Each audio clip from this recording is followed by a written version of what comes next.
Family. Welcome. It's 8:00. You know what that means, right? It's time to talk.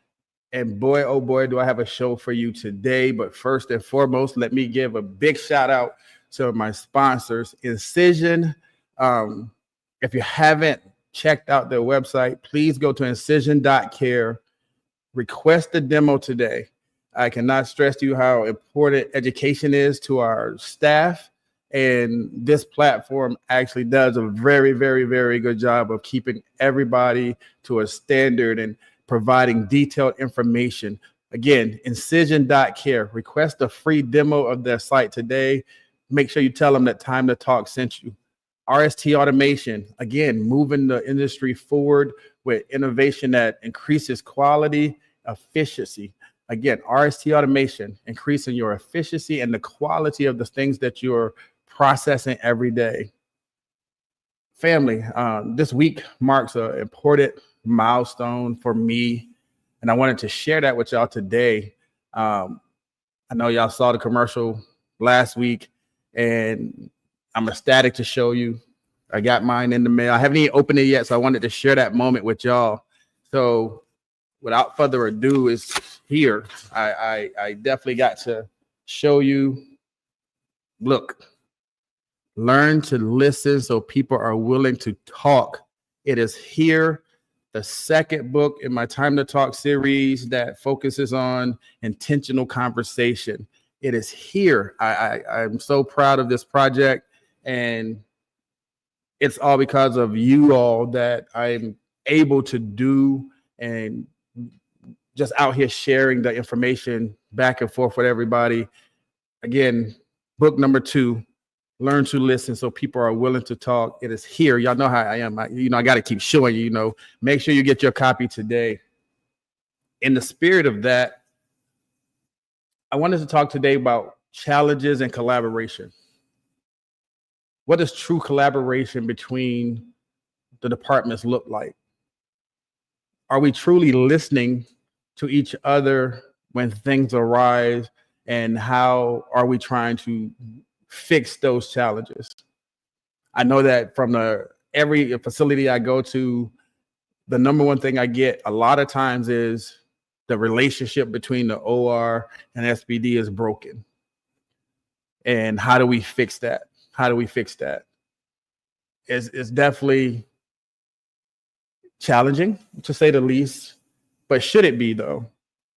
Should we be at a standstill when it comes to bringing these two departments together? Are we at a standstill when the OR brings to you, hey, we've had this, kind of defect over and over and over, and y'all think they're nitpicking? Or that surgeon that gets upset about something and, they're screaming and yelling at the SPD instead of trying to work together with SPD. And then in the middle, you have the different leaderships. How do we get them on the same page?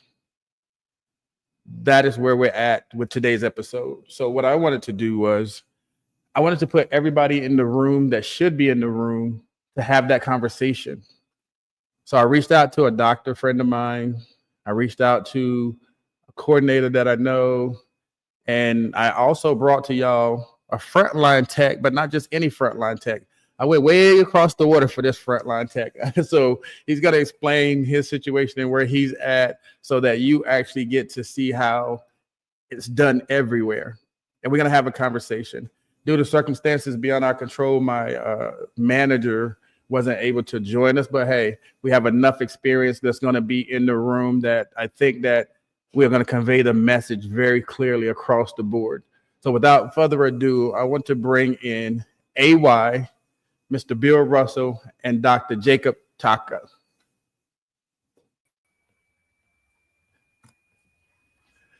Welcome to the platform, gentlemen. How are y'all doing?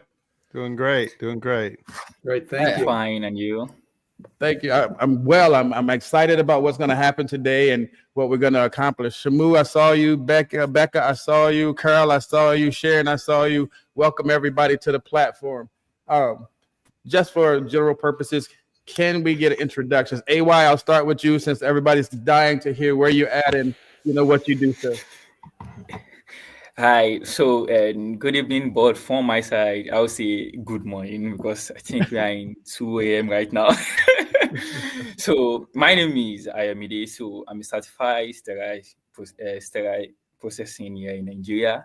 So I have 4 years experience in my surgical instruments and medical devices preparation. So to ensure patient safety. So, but before in my sterile processing field, so I was working as a operating room porter. So that's where I got my interest in sterile processing. So anytime I'm less busy or I'm off duty, so I go to departments, look how their instrumentation, their working process, and everything. So that's where I have my interest. So I need to grow more in sterile processing. So all right, so we got AY all the way from Nigeria, took an interest in sterile processing, and now 4 years into the industry, he's here to share with us today. Bill, sir.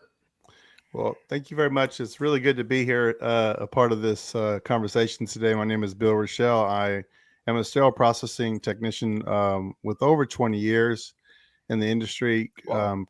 Currently, I'm also a fairly new sterile processing podcaster. So I do have a podcast called The Sterilization Station. We're just getting it ramped up, and it's an empowerment podcast for sterile processing and surgical services. So we really are just trying to encourage and inspire through education, through sharing success stories, as well as just really talking a lot about how to improve the culture, as well as to eliminate toxicity in basically surgical services as a whole. And so we're just getting that ramped up. But currently my role in the hospital, I work at a local community district hospital near Napa, up in the vineyards of California. Everyone that knows California knows about Napa. So I'm in Sonoma. It's a small district hospital, but currently I'm a sterile processing coordinator by title, but my job consists of supervising as well as overseeing flexible endoscopes, and then doing the education, doing the education for sterile processing, leading a team of about 4 technicians. But 20 years in the game, 20 years in sterile processing. Yes. And just really glad to be here, and glad to meet everyone that's here. So y'all see that already. We can show you the diversity. We have 4 years, we have 20 years on the sterile processing side, and then we saved the best for last here. Dr. Jacob Tatka, how are you, sir? I'm doing very well, thank you.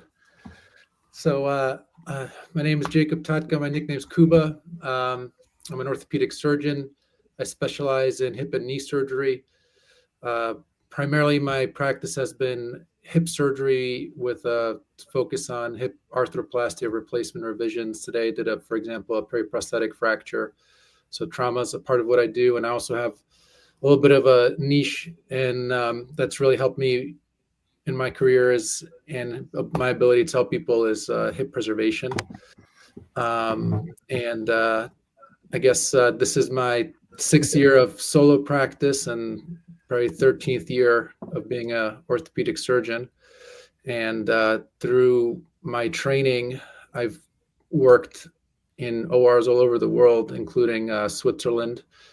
And I've worked in all kinds of hospitals. I've worked in the VA for almost 2 years. I've worked at New York State University hospitals. I've worked at small private hospitals, super high-end places like the Stedman Clinic, where I did my fellowship training in Colorado, and small places in LA. And right now I'm in White Plains Hospital, which is where I met Kenneth, and kind of saw that it's a very nice small hospital that has kind of tertiary capability like university, but it still has a small feel and a very personal feel. And I'm excited that we get to tie all these seemingly disparate ends together. So I'm excited to see where this goes. Definitely. I appreciate all of y'all for being here, sharing. I saw you. Miss Green Golden is in the building. Curtis, welcome as always, sir. It's a pleasure to see you. First things first, let's talk about the elephant in the room. When something happens and an error. We dare say error. We say defect. People say, all these things. Why or how is that communication normally given? If you have a defect in your room, let's start with Dr. Tatka. If you get a defect and you need to stop and get a new tray or whatever, how's that information normally communicated to the sterile processing department? I hate to say it this way, but the real answer is I don't know, because, and I want to say it in that way because typically what happens is I feel like there's two kinds of errors or issues. One's that as a surgeon that I know about, and one's as a surgeon that I don't know about. And I'm lucky enough to work with a great team that when I walk in, they're addressing a lot of these issues without me even knowing. But occasionally, there's more nuanced issues or issues that they weren't able to address that then I realize while I'm in the middle of a case. So if a concern is coming from me, typically that's addressed in the OR to the staff, usually the circulating nurse. And my expectation or understanding, and obviously it doesn't always happen this way, is that someone writes down what I need and then passes on the message. And as you guys know, for those of you that at least have been in the OR, it's a very dynamic situation in the OR, and it's changing, and there's straightforward times and more focused, stressful times. And a lot of the times if there's an error that happens in the beginning of the case, or as I'm putting on my gloves and someone tells me, oh, this was missing, but we fixed it. By the time I get to the end of the case, so much has gone through my brain and I've been focused so much on what I'm doing in the OR. Most of the time I forget about it unless it made a meaningful impact on the case. Right. So, and the reason why I say I don't know is because so many times I don't follow up because, the case, luckily, most of the time, 99.9% of the time ends well. We kind of move on. And I think that's part of the reason why I don't really know how far some of these things go in terms of communication and how they're addressed. And I think that's part of the reason why some of them can happen over and over again, too. So that's why I wanted to start with you with that question, because when I ask Bill the same question, you'll hear that information is normally not communicated in a friendlier way, I will say.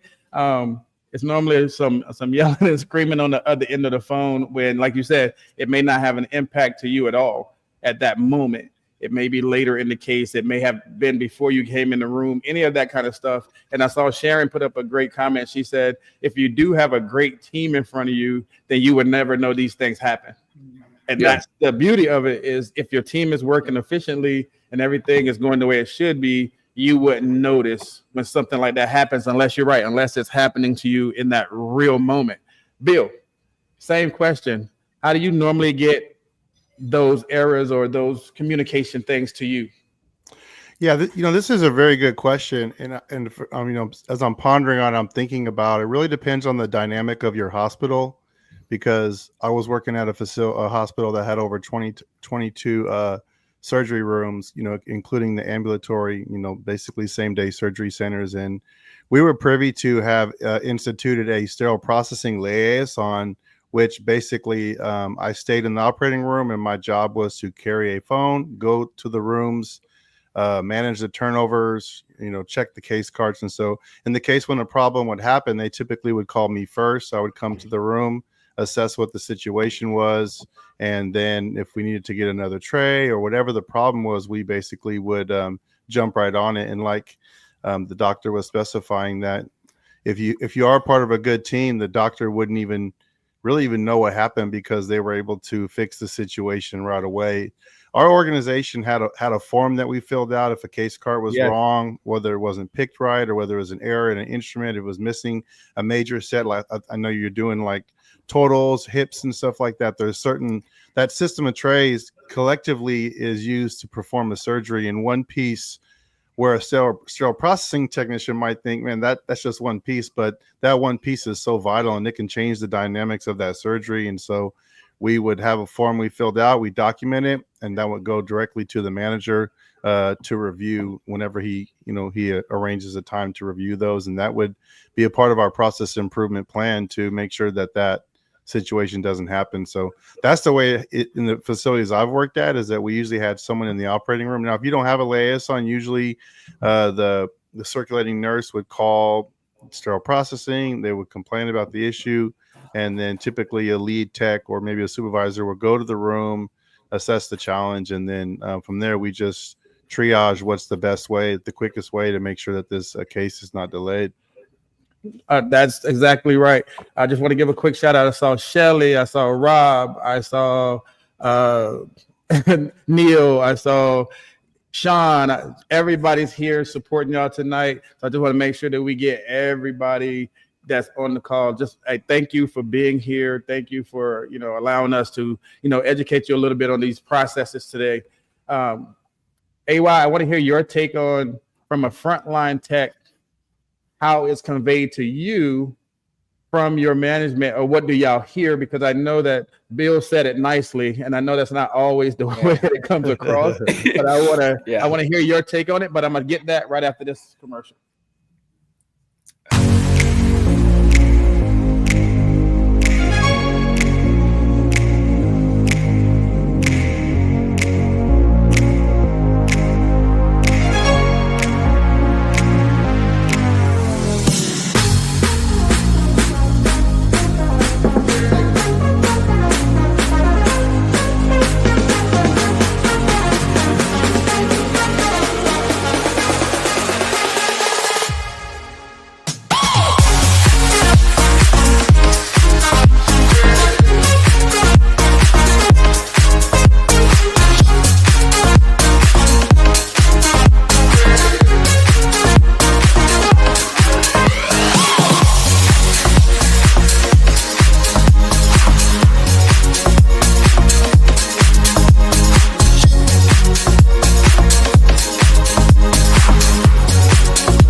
Family, I know y'all saw it. RST Automation, bringing to you the latest and greatest in innovation for sterile processing. Again, reach out to them today, RST Automation, and make sure you let them know that Time to Talk sent you. Get a free demo. It might be something that can help your departments. Right before the commercial, we were talking about, errors and how they're communicated between the teams so that everybody is on the same page. Dr. Tatka reiterated that sometimes he may not even know something has happened because a team might have already taken care of the issue, and it may not be, something that disrupts the way that he gets into his flow. Bill said, if you get that information, sometimes it comes from the OR liaison, and then the lead or somebody has to go to the OR, speak with the doctor, speak with the team, and then everybody jump into action to make sure that the little mitigation can happen so that it doesn't impede the case itself. I can tell you that for a frontline tech, and this is why we have AY, so you can hear what they hear. We all say it's all a smooth transition, but for the frontline tech, when that error or whatever is brought to your attention, how is it normally conveyed to you, AY? Okay, and just like Mr. Bill said, so depend on the circulative nurse, because in my own side here, and surgical preparation for the next day is going to be prepared like the night before.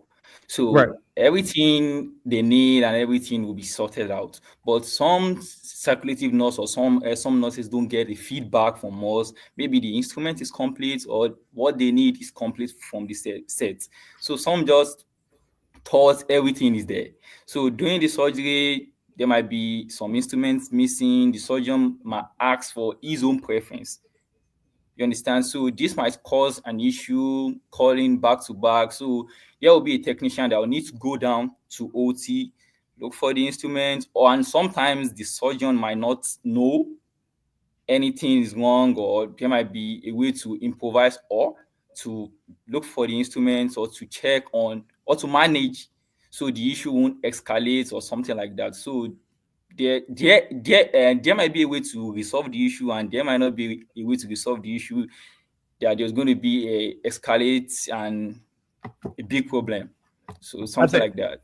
I think that we've all experienced that, the multiple phone calls like from the OR, because as Sharon is saying, communication is the key, because the patient at that moment is our focus. We should handle the problem, then investigate the why and the how. And I get it, but do we need 20 phone calls for the same issue? So sometimes that is the part of how do we, mitigate some of that. So my overall arching question is this: what strategies can be used to foster that culture of mutual respect and teamwork between the OR and the sterile processing department? What are some things that we can do to implement that they do have a mutual respect for each other? And again, I say this because everywhere I go, everybody says that relationship is broken. So how do we get to a common ground where we can work together there? Well, I'll jump in and I'll say that it sounds to me that there's not an open line of communication here. Right. So I don't know if like I said, let's say I have a concern or an issue and I bring it up. I rarely close that loop, and that may be my responsibility that I'm not following up on that. But, since I met Kenneth, they just asked me to be the liaison for the CSPD as a surgeon and kind of be that bridge. And I'm excited to see what that does, because it's hard to improve if you don't know what you're doing wrong, let's say. Right. And sometimes if you're not doing the job, let's say you're not using the tools, they almost don't have a context. But to go back to what you were saying, I think it's what most things in life come down to is just good communication and an open line of communication. And I think I didn't think we have a liaison in the way that Bill was describing. No, they did. Yeah. So I think that would be a really good step. And now that I'm going to be the physician liaison, maybe I'll sit down with the leadership and once a week or once a month, see what the problems were. And maybe there's a common theme with low-hanging fruit. You fix one problem and it addresses 50% of the errors, for example. And that's what I was going to bring up. So Bill, I'll have you jump in. When he's saying the communication piece, how are we doing that? Is that through huddles and sit downs? Is that a paper trail? What can we do to kind of keep the pieces going? Like he said, closing the loop on those different ends. No, thank you. Yeah, I really, really appreciate what Dr. Tatka had mentioned. That was really, really good. And what, I was exposed to something through a good friend of mine. It was called Value Center Solutions. And he was exposed to lean management. He was a part of a group that went to Japan and learned the lean principles directly from, the family of Akio Toyoda. And he brought it back to America and is incorporated in his companies. His name is Michael E. Parker. And so I've, followed him, read his book, and I took the concept of building your business model around what your customers value, and I implemented it in my liaison role. It was the first time that I tried it, and I had great success. And that's really putting your customer, which is, the surgeons, the vendors, the surgical techs, the nurses. I always looked at those as my customers, because the patient's asleep, right? You think about customer service is the opportunity for a customer to go off on you or to get upset with you. And the patient will never go off on me because they're under anesthesia, but that doctor, those are the customers that I serve. And those are the ones that I have to make sure I'm communicating effectively with. And so the reason why I mentioned Value Center Solutions is that what we instituted was a value officer in sterile processing.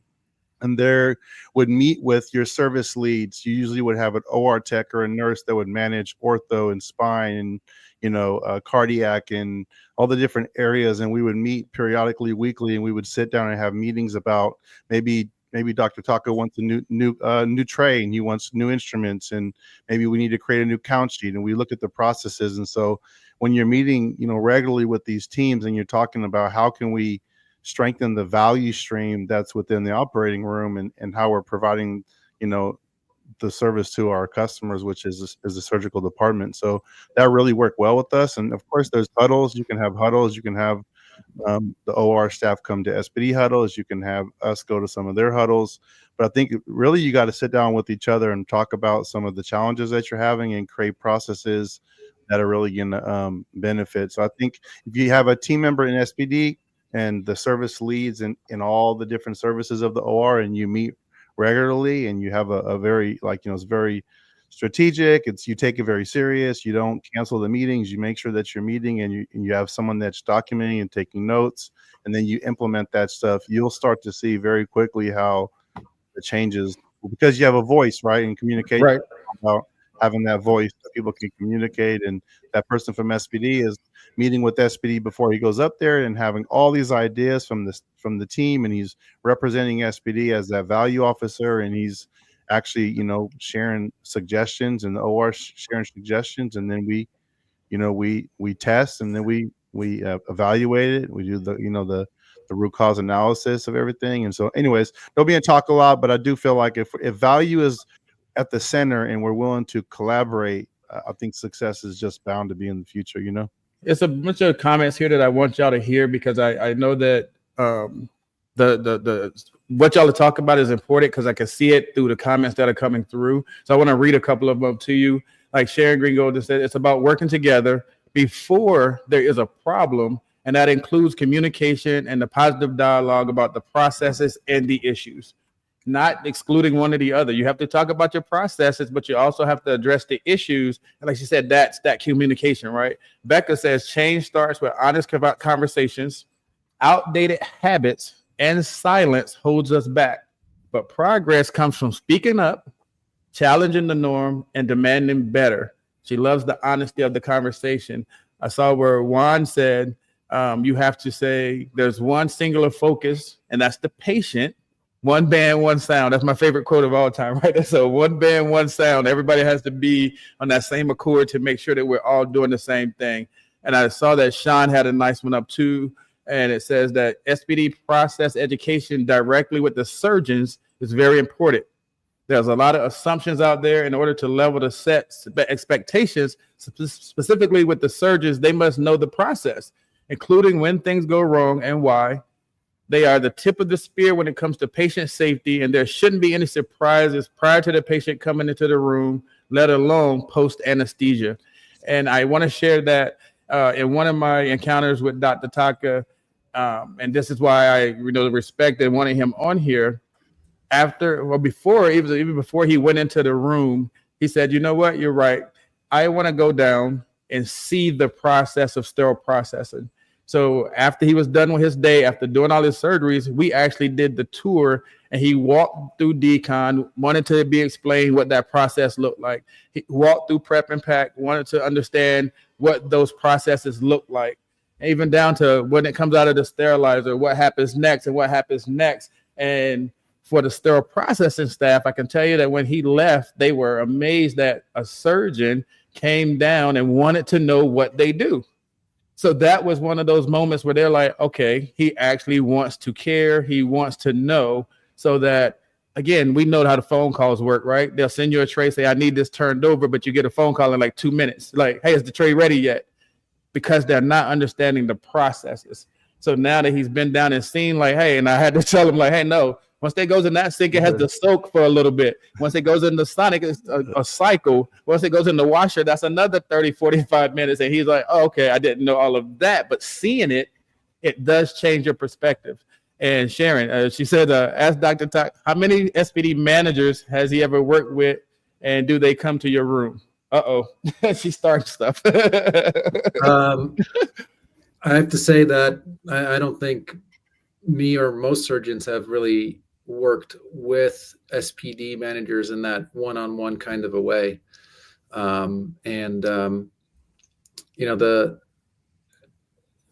This is an excuse for bad behavior, because bad behavior is bad behavior. But I think what frustration happens is sometimes you're in a critical point in the case and you just need something. But I think also what happens, and I liked all those comments you read too. I I think there was one about understanding the process, and luckily, I think it only takes probably one surgeon like me that's interested, because it's like kind of like going to a restaurant. You don't need to know how the food got to the restaurant. You don't need to know how they made the food per se, as long as you're getting it and it's good and there's nothing wrong with it. Right. And if there's something wrong with it, you could have one person figuring it out. You don't need everybody to know the exact process. But I think the one thing that we talked about, Kenneth, was kind of like the granularity of some of these steps.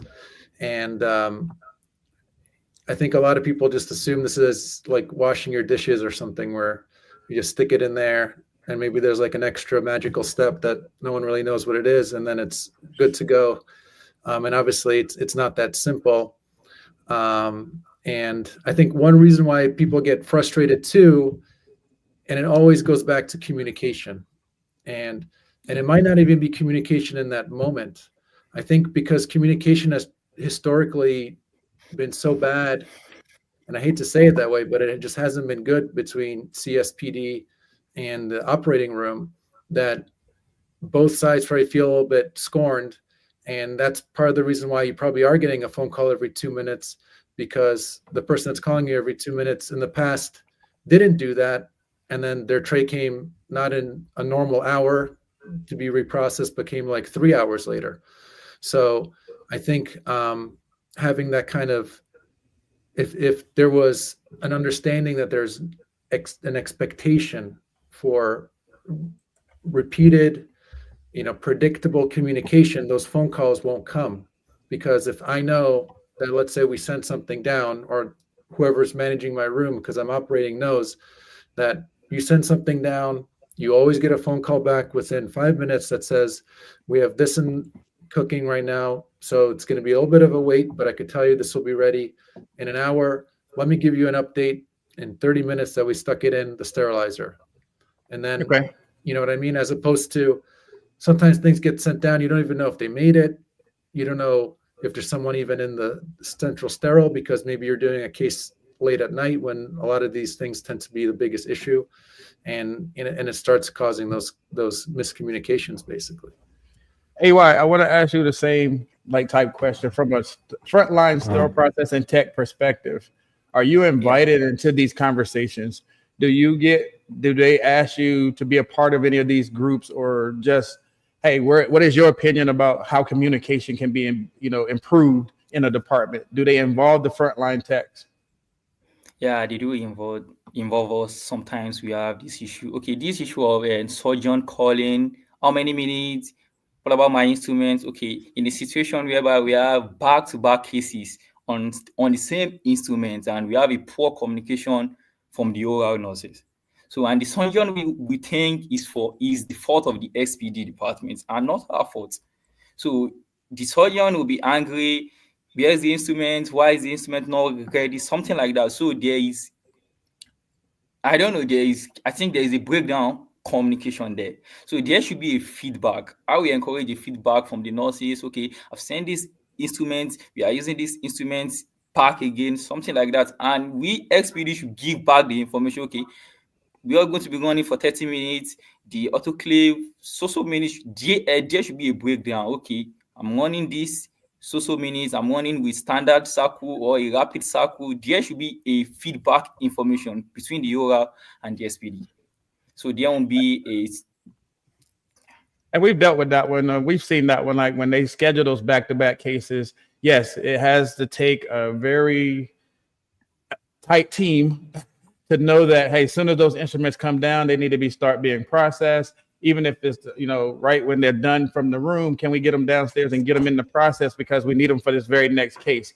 Is it always, it's never, I won't say it's never good practice to put them back to back like that, but that's more communication from scheduler planning. That's a different animal, but not scheduling cases that are back to back at only one set of instruments. You should never have one set of instruments for anything. However, it does happen, and we know it happens. So that's why I said we're going to make sure that we have to improve upon those conversational lines as well.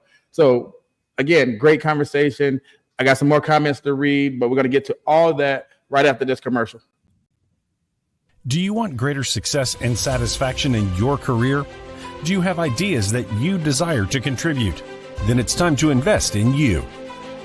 Imagine you building and managing a high-performance team, managing conflict and difficult conversations, understanding financial management and budgeting, creating and implementing strategic plans, building and maintaining relationships with stakeholders. Our programs are designed and tailored for individuals seeking to grow and succeed in their leadership roles. UCDI's Change the Narrative Progressive Leadership is a mid-level leadership program designed specifically to develop the skills and knowledge necessary to take on greater leadership responsibilities in a sustainably scalable format.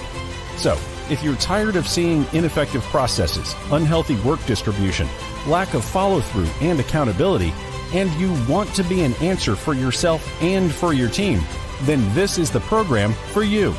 Contact UCDI Leadership at info@ucdileadership.com or text LEADERSHIP to 214-717-5921. The future depends on many things, but mostly it depends on you. In a world overflowing with noise, are you truly being heard?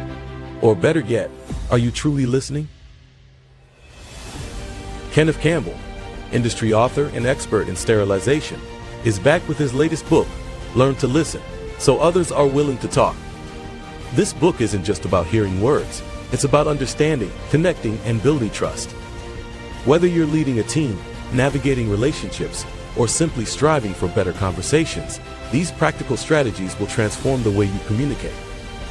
Imagine a world where every conversation leads to deeper connections, resolved conflicts, and greater influence. It's possible when you learn to listen. Are you ready to elevate your communication and create meaningful relationships? Learn to listen, so others are willing to talk. Available now. That commercial is beautiful. I just okay, all right. That's definitely what we're talking about now, right? Just communication and hearing and listening, and that's definitely something that's going to be important for us to make these processes a reality, right? We can sit here and say, and I see a lot of people say, hey, having a surgeon there, may elevate that, into a role that everybody can get a model after, like having the surgeon involved, because again, he's the one that ends up on the end of the challenges, right? So if he's the end result of the challenge, why not have him involved and see how that process can be better?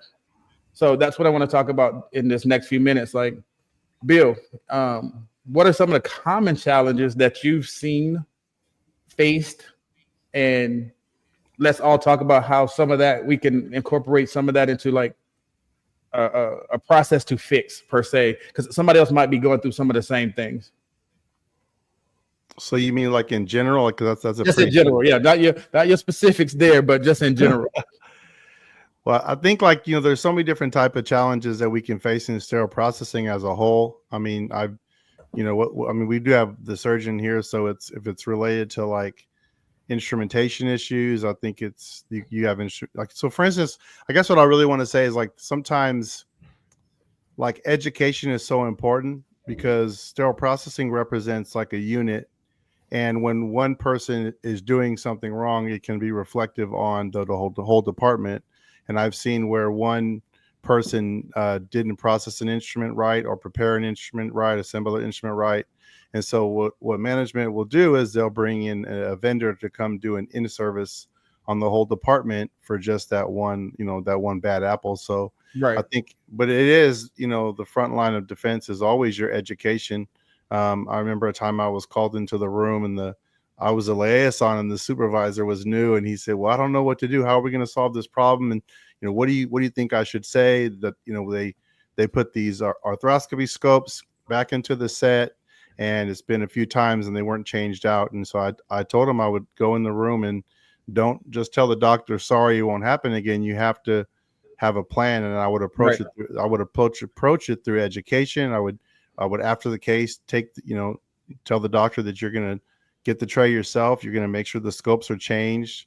You're going to make sure it's processed. And that's something that you're going to make sure that you do yourself so that that it's actually taken care of. And so I think just education is so important. Sometimes in sterile processing, there's toxicity issues. And so that's leadership. I think I mentioned last time I was on this show how leadership are the channel changers in the department. And so you have to look at, improving toxicity is really a culture issue. And that's what we do consistently or what we celebrate. And so, I mean, it's a broad question for challenges in sterile processing. I mean, there's retention of employees because they don't feel valued. There's, there's like growth plans in the department. Is there a good growth structure for the employees in sterile processing? So it's really a broad question. So really not quite sure how to really approach it, but I say it that way because with him being a liaison, I know that he's going to hear some of these same things, broad, whether it's specific to instruments or not. Being an OR liaison, when they get him in that room and say, how can we help? There's going to be people in that room that say, well, we need staff. We have staffing problems. We don't have enough instruments. We don't have this and that. He's going to hear some of all of it. So that's why I wanted him to hear what happens in other places as well, as far as, what other places go through. Same question is going to be for AY, is like what are some of the common challenges you face in your sterile processing department? And from a surgeon liaison part, he may be in charge of the overall group, but you're going to hear some of this stuff. You know what I'm saying? Like it could be it could be some of all of it, but from a surgeon that's sitting in this position, be prepared to hear. Be prepared to hear. It could be staffing, it could be instruments, it could be equipment, it could be anything. Like just so you know, because So I do think real quick though, like earlier when you were asking the question about like high turnover, so the benefit of a liaison in the OR is that I stay upstairs the whole day. So I'm going room by room. I'm checking on the cases. There were times when I first got into the role, the OR didn't want to see me up there. They were like, who are you? What are you doing here? I would come into the rooms. They were like, when I brought a tray in the room, this is my standard care to the OR. If there was an instrument that they needed, I would go into the room. I would hand it to, the nurse. And so sometimes the nurse would be like, well, you can leave. And then one of the doctors, he said, oh, Bill's not going to leave until we open that pill pack, until we open that tray, until that doctor looks at me and says, and the doctor turned and he was like, oh, he's not going to leave until okay, Bill, that's the one. That's what I'm looking for. I knew you'd find it. So the liaison is such an important position because I would go from room 1 to room 20. I would check in. I go to the window. I give a thumbs up. And if not, they would wave me in. I find out the issue. I take care of it. I come back. I deliver.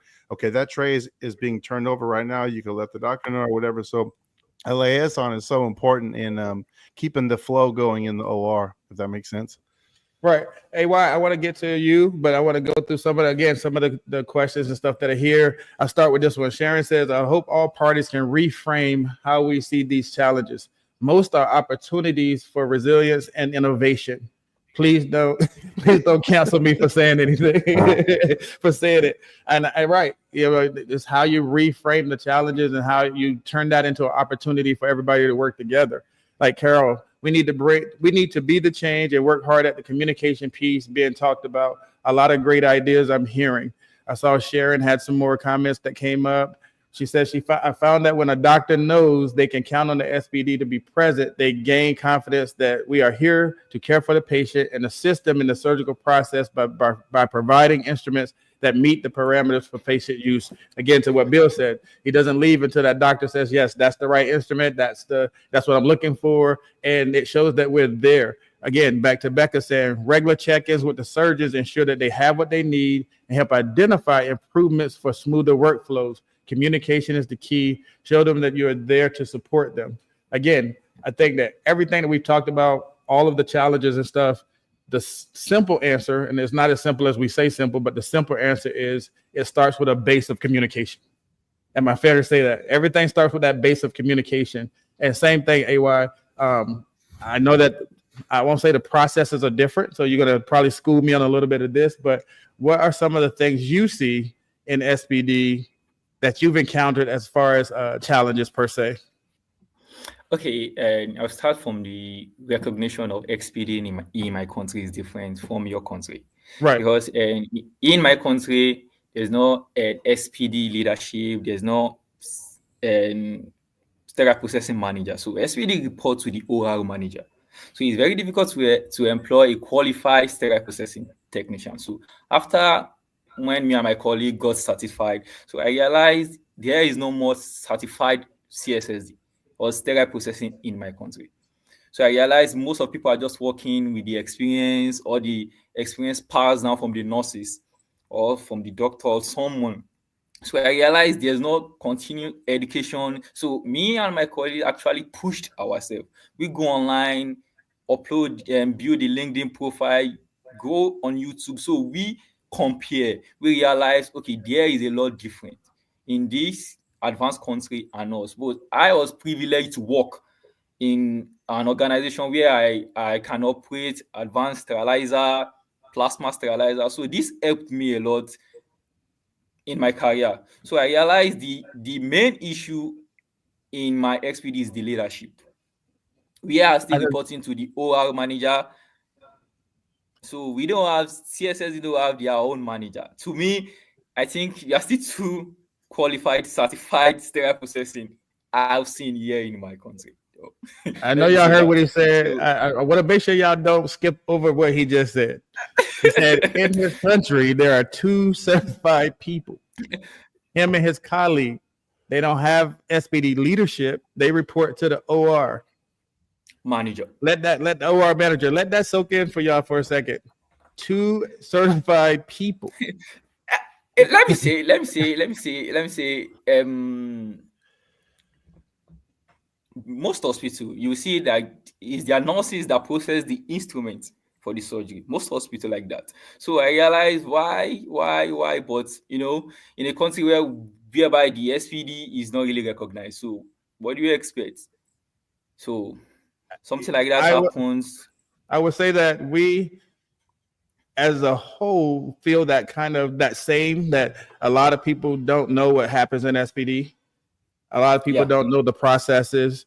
And to Bill's point, like until people actually walk through those shoes and go and get the education and be a part of those conversations, that is something that's going to continue. And somebody said it in one of the comments. It takes a Dr. Tatka to go and become involved to get surgeons on board with what that process looks like. So that is definitely a challenge when you said 2 people in the country. Like I'm shocked at that one. But again, I guess again it says thank you for investing in yourself and the industry, AY. You and your colleague taking the time to actually said, and I know y'all heard it. He said they went on LinkedIn, they went on YouTube, they found stuff for themselves to get themselves certified. Y'all actually have to let that soak in when we're talking about education and what's available to us.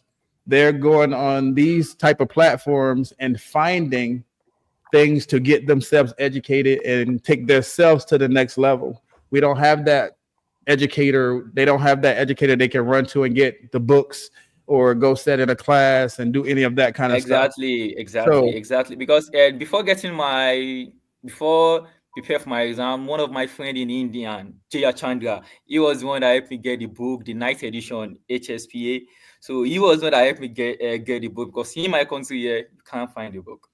So he was the one that helped me get the book, send it to me. So I read and I sit for my exam. So when we sit here, we talk about the challenges that we see. I want us to think about what other countries have to go through. And, that one little piece, something else that we do here. I don't know if y'all do it there, AY. And I don't know. I was going to talk to Dr. Tatka about it, but incorporating a program where SPD gets to go up and watch a surgery is very important for them to see, how the instruments are used.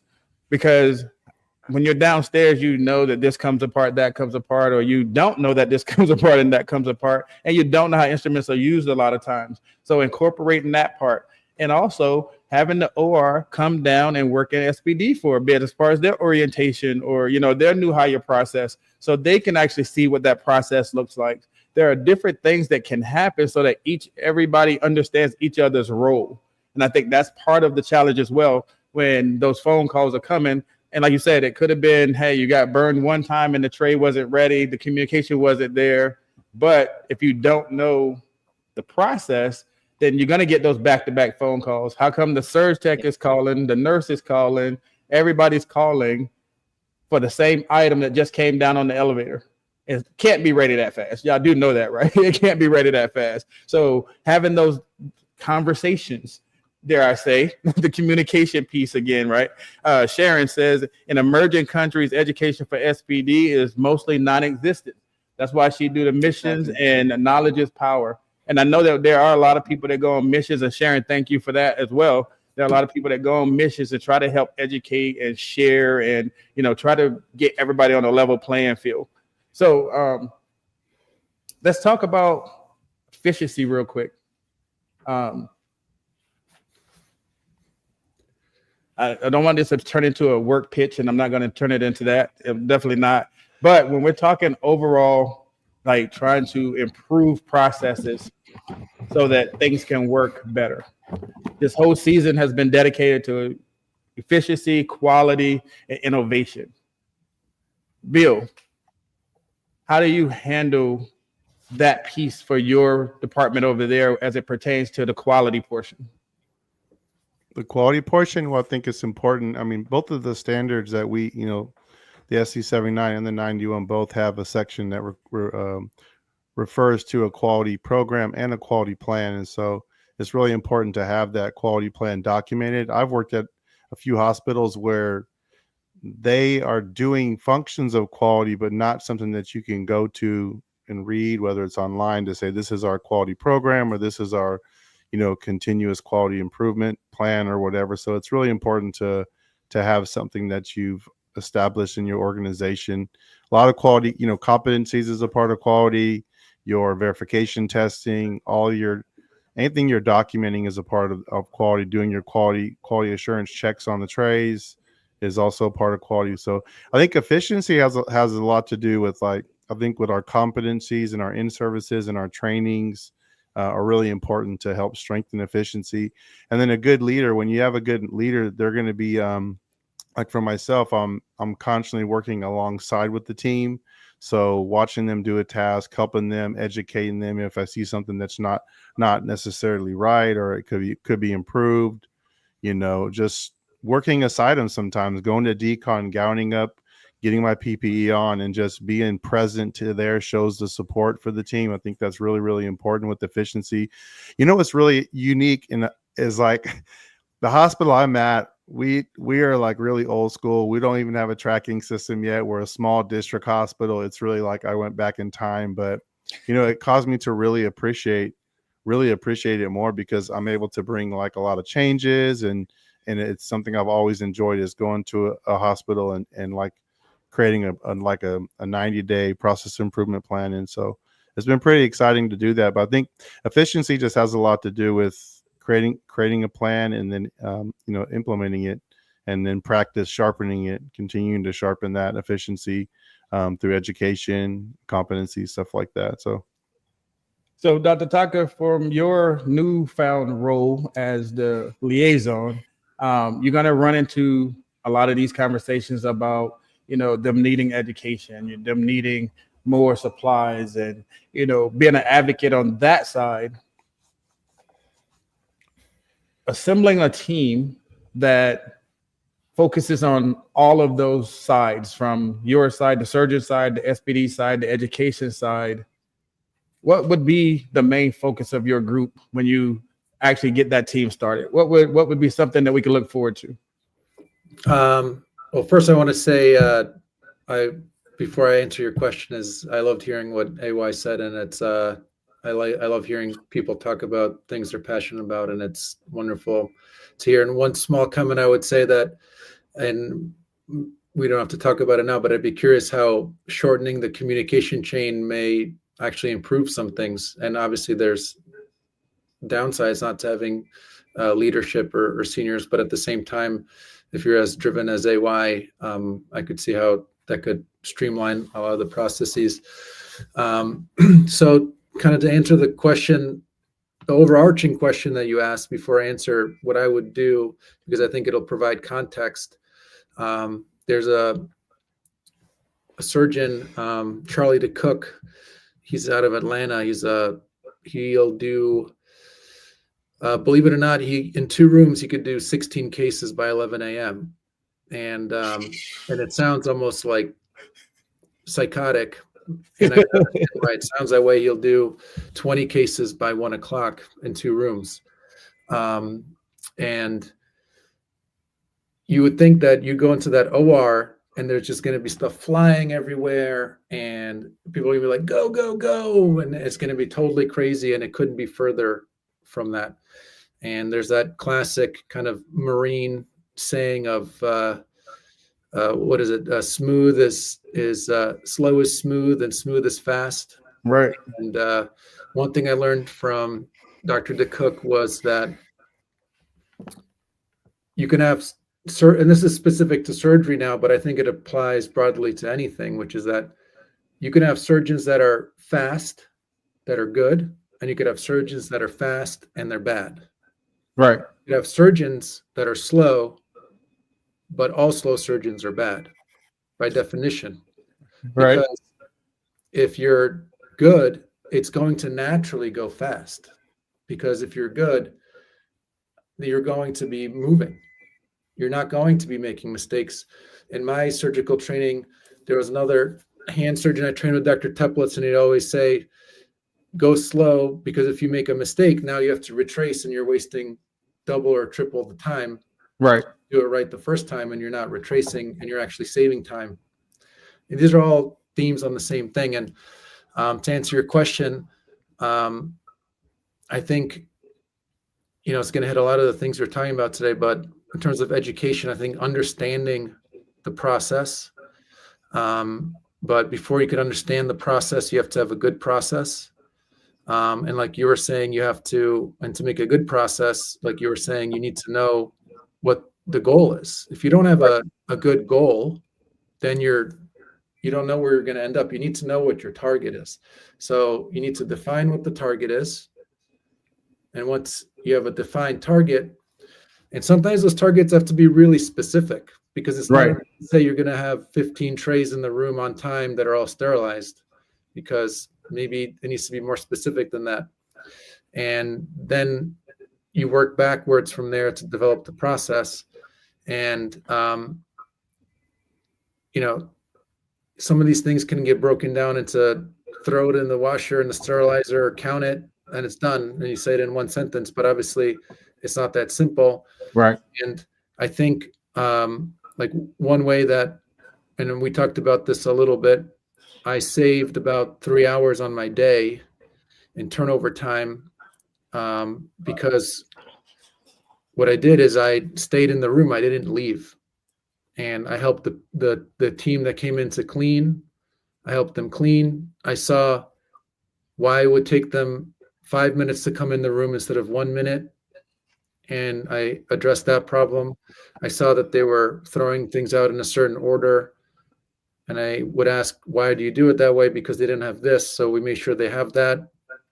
And then once the room was clean, then I would watch them open, and I noticed that they would be carrying everything from one side to the room and walking over, and I'd say, why don't you put the garbage can on one side and the tray on the other, and you open it, throw it away. And all those things, all those little minutes or seconds add up. And you do that over the course of a day.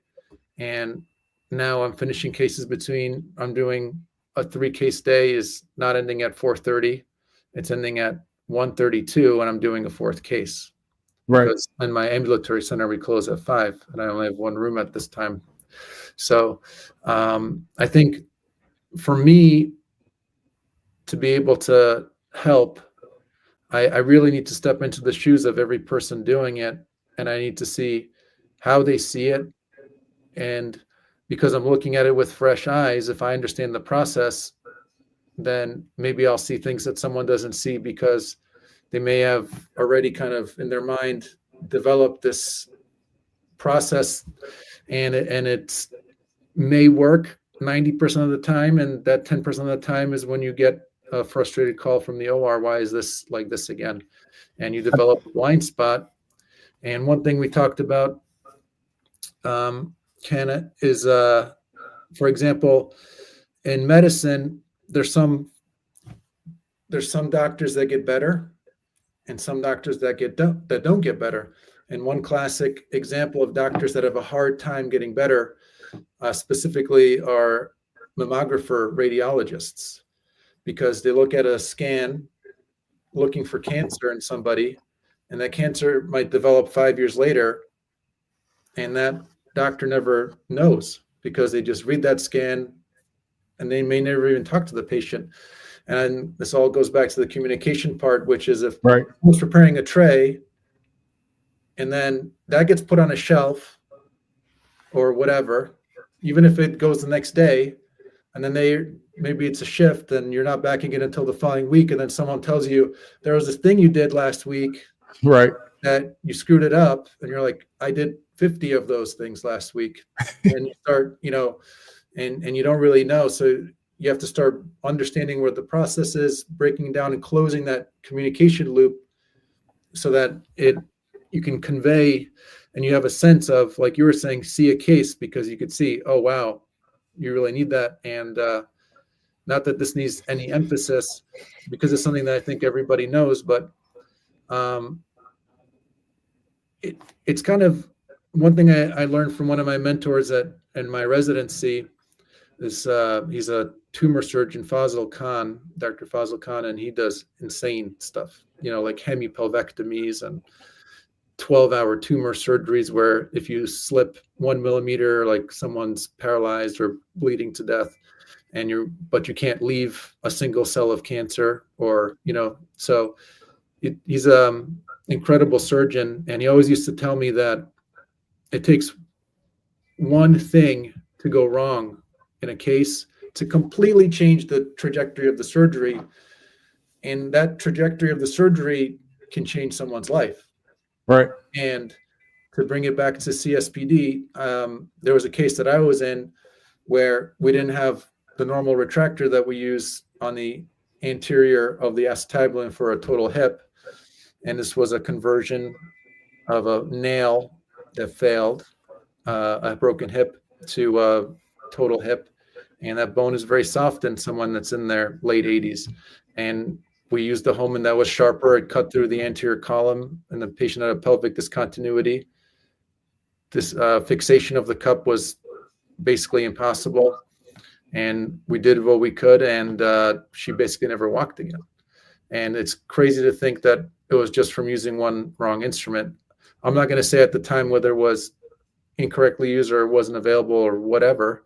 Right. But the point is one misstep or one compensation for something because you don't have the right tool for whatever reason can change that. And and everybody here knows that. I'm not trying to impart this stress or kind of pressure on people, but that's why we're having this phone call or this talk right now, is to make sure things like that don't happen. But going back to your question, the way I want to do this is understand, not even change anything, just get to know everybody, understand what they do, and then ask them what they do and take it from there, basically.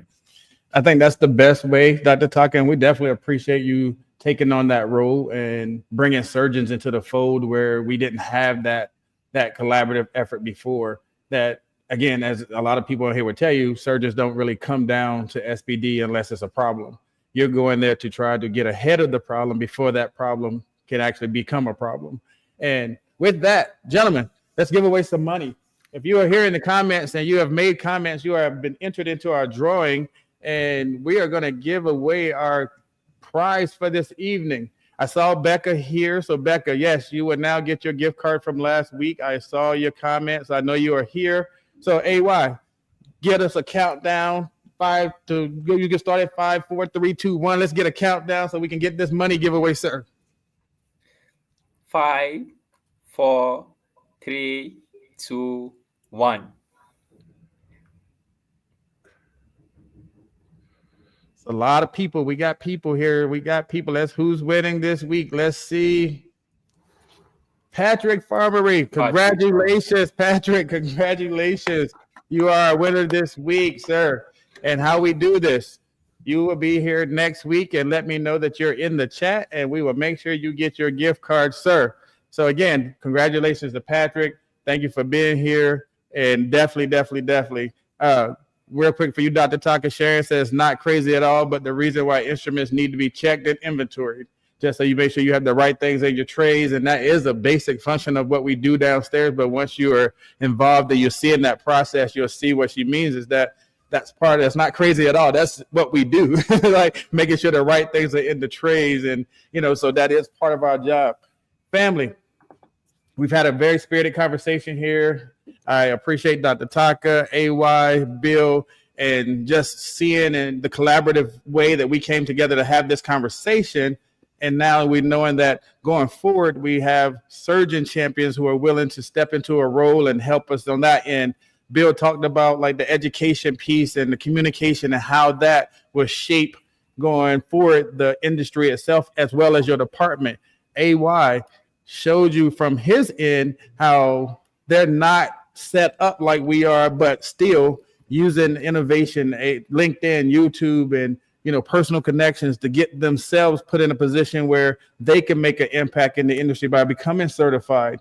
Again, not having the same channels to reach out to like we do here in the States, he still made a way. So seeing all these challenges and trying to come up with solutions, that's why we were here today. A big shout out to Incision again, RST Automation. And then, yes, don't forget, I'll do it one more time. Y'all see it, learn to listen so people are willing to talk. I love it. Yeah, y'all know. But I appreciate everybody for being here. Thank you again, Becca. Thank you for coming. Hey, Patrick, I'll see you next week. Make sure you come back so we can get your gift card. Becca, your gift card is on the way. Everybody, this has been Time to Talk. I appreciate you all. Same time next week. Let's do it again. Family, thank you. Gentlemen, it's been a pleasure. I appreciate you all. Thank you so much. Thank you. Thank you. Thank you.